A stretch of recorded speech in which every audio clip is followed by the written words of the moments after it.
Ben Hildebrand and 12-year-old Eric Kirby go parasailing around the waters of Isla Sorna. The boat crew mysteriously disappear in a brief moment obscured by fog, forcing Ben to detach the line.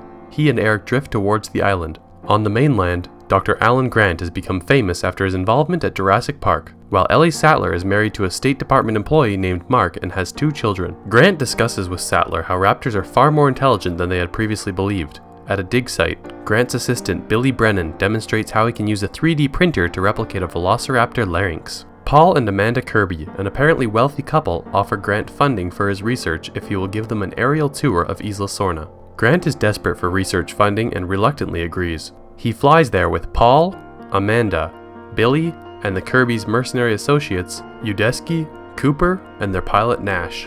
On the plane, Grant learns that the Kirbys actually plan to land on the island. When Grant opposes, he is knocked out by Cooper and wakes to discover they have landed. A Spinosaurus approaches the group, who board the plane to escape without waiting for Cooper.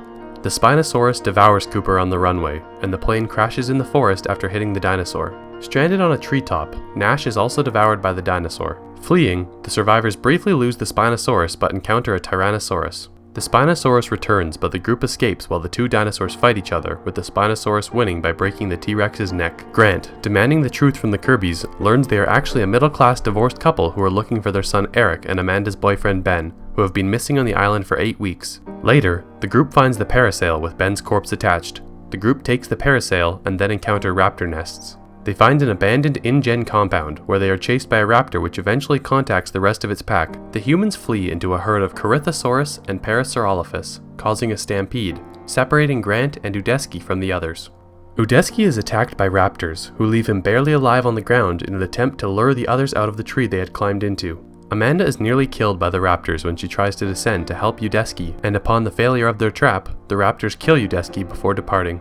Elsewhere, Grant suspects that the raptors are searching for something while observing 2 of them communicating. He becomes cornered by the raptors, but is rescued by Eric, who managed to survive in an overturned water truck. The next day, Grant and Eric hear Paul's satellite phone ringing and are reunited with the Kirbys and Billy. Paul explains that he gave the phone to Nash before he was devoured. The group is then chased by the Spinosaurus, the source of the ringing phone. After the group escapes, Grant discovers Billy took 2 raptor eggs to use for funding, which provoked the raptor attacks. Grant decides to keep the eggs to ensure the group's survival. The group unknowingly enters a large aviary used to house pteranodons, which attack the group and fly away with Eric.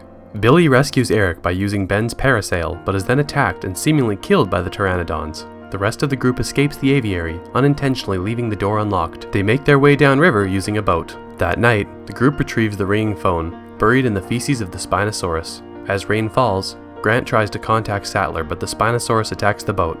Grant sets the boat's fuel on fire and burns the Spinosaurus, causing it to flee. The next day, the group makes their way towards the shoreline, but are surrounded by the raptors. The eggs are surrendered to the raptors, while Grant uses the replicated raptor larynx to confuse the pack, who run off with the eggs. The humans flee to the coast and find that Sattler had called in the US Marine Corps and the US Navy to rescue them. They discover that Billy, while seriously injured, is still alive and has also been rescued. As they leave the island, they see the pteranodons flying free, and Grant says they are looking for new grounds.